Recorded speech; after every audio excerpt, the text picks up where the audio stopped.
Another round of the Cougar Coaches Show here on Mediacom Channel 22 and on ColumbiaCougars.com. My name is Cosmo. With us, the head coach of the men's and women's cross-country programs. Hard to believe, Coach Cornell, year 3 for both these teams, huh? Yeah, it's flown by. It's been a lot of fun. And it seems like the first time we met, we're talking about how you build this thing, how you find your runners, your athletes, your student athletes, get them together, training, all that stuff, and now you're often, pardon the pun, running into season number 3. Absolutely. Who are some of the new guys and girls that make up your squad, some of the newcomers that are here at Columbia College for you? Well, more so on the guys' side. We have some players, I guess, up front. On the women's side, we were pretty intact with a team that was coming back, having been ranked 19th in the country before a couple of unfortunate injuries took us down a little bit. But on the guys' side, we have Chris Renteria and Brennan Cape, both young men transferred over from Central Methodist. They're tremendous runners.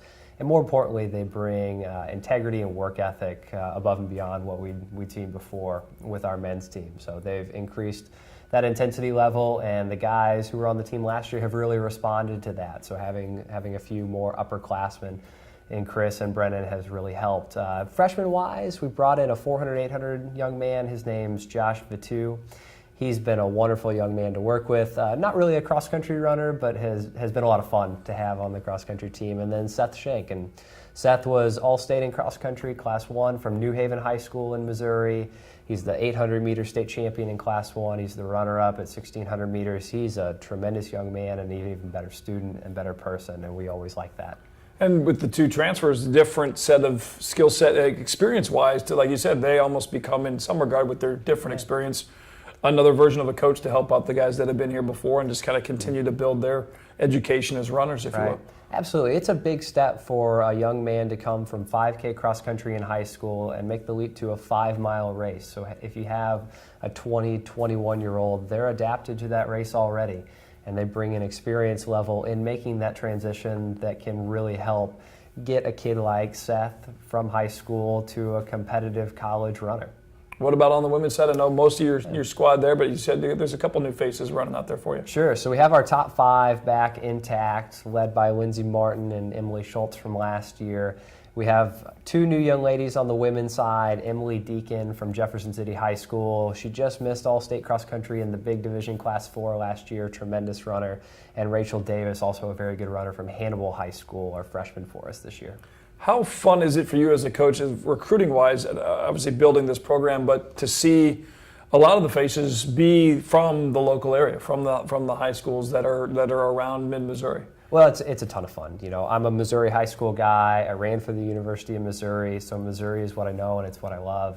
And that's really where I want our recruiting base to be, and we've shown that is going to be true over the past couple of years. We've got to work and get outside of Missouri a little bit and bring in some talented athletes from Illinois and Iowa and internationally. But Missouri's a great place to start. It's a great cross-country state, and now more than ever, that is true. For your squad, really one event already complete over in WashU in St. Louis, and a pretty good finish for one of your women's runners. We'll talk about that here. We're going to take a quick break. We'll come back with the coach, Tim Cornell, talk more about cross-country at Columbia College, the men and the women's squads here on the Coaches Show, Mediacom Channel 22. It's Mediacom's $5 Super Sale. Upgrade your family TV to Prime TV for just $5 more a month. Then enjoy thousands of free on-demand movies and shows, plus up to 15 channels of Stars and Encore. And TV you can watch on the go, like new Stars Play. Really? For less than 20 cents a day? Yep, get it all when you upgrade to Prime TV for just $5 more a month for 1 year. Hurry, this offer won't last long. Call 888-SIMPLIFY. Talking Cougar cross country here with head coach Tim Cornell. First event for you guys and the girls at WashU with the early bird race, and Lindsay Martin pretty much starting where she left off. She was an All-American and then goes out and wins the race. Sure. She was really the class of the women's race, and we held the girls back a little bit during the first mile. It's always hard getting into a new season. There's an excitement level that can be counterproductive at times, so they just want to race so bad that we don't want them to get out too hard. We want to control the effort during the first mile of that race, and then after that we let them go a little bit. But Lindsay was clearly the class of the field, and it was a very strong field. Washington University was there. They're a Division III powerhouse. There were several Division I schools there as well.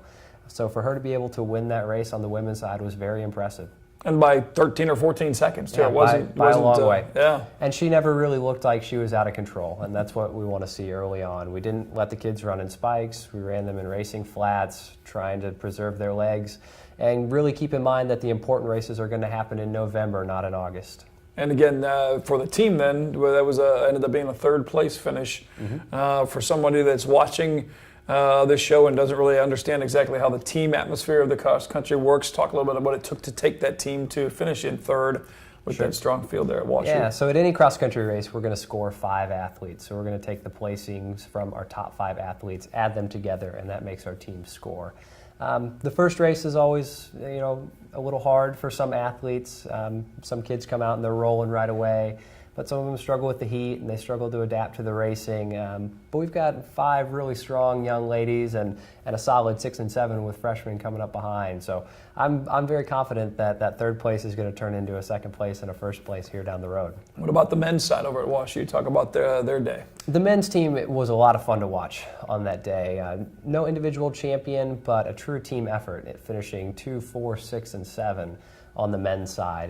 And to watch them function as a group, there's nothing better for a cross-country coach to be able to preach that during practice and for the young men to buy in and really work together during a race. So they ran together for the first 2 miles of the race and fed off the energy that provided to each other.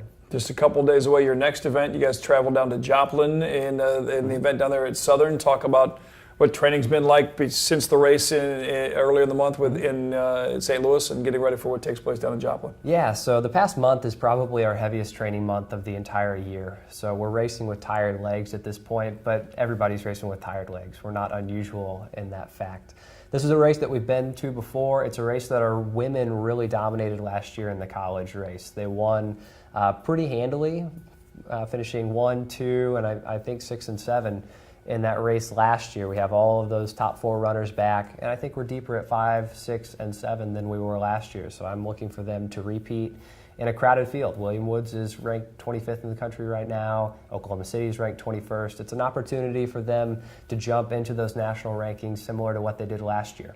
And start getting that moving. That's called the Southern Stampede down in Joplin, and both teams are competing in that. Is that correct? Both men and women? Yeah, the men's team as well. So stiff competition for the men as well. Allen County is there. They're a junior college powerhouse. St. Mary is ranked 19th on the men's side in the last poll. So really an opportunity for them to continue the teamwork that they showed at the WashU meet and put up another solid result. And then back to St. Louis for another event there before the previews. What's in store in the Fall Classic in St. Louis? Where will that be held? Yeah, so our next race is the preview meet. We'll go and head out to Lawrence, Kansas and check out the national course with a number of top-ranked teams in the NAI. That's probably the most competitive race that we'll see until the national championships.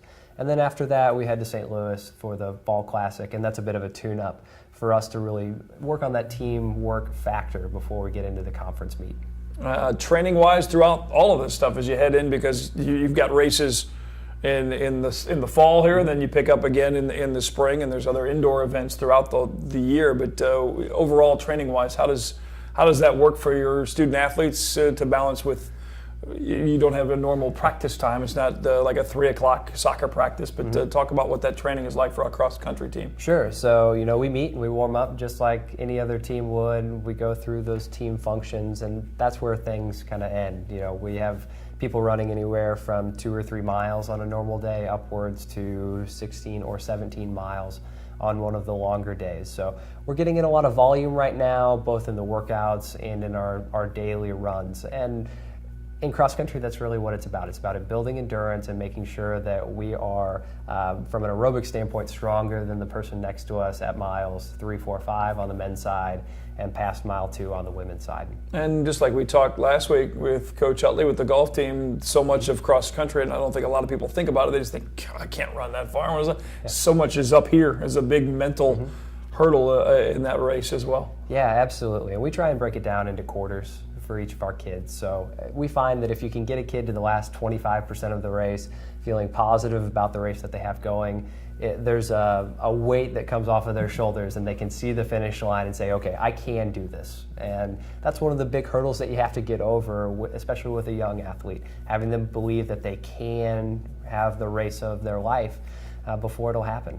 and find that extra gear and move up a few places. Who knows? At the end, Absolutely, right? and just have that sustained effort. You know, anybody can go out and lead the cross country race for 400 meters, but leading at the last 400 meters is much more important to us. As the coach, as you look at both programs, if you had to kind of put everything up on a board, what's the number one thing each squad has to work on to get to that next level? Well, on the women's side, we have 3 young ladies running at a very high level, potential All-American kind of level in Lindsay Martin, Emily Schultz, and Riley Fader.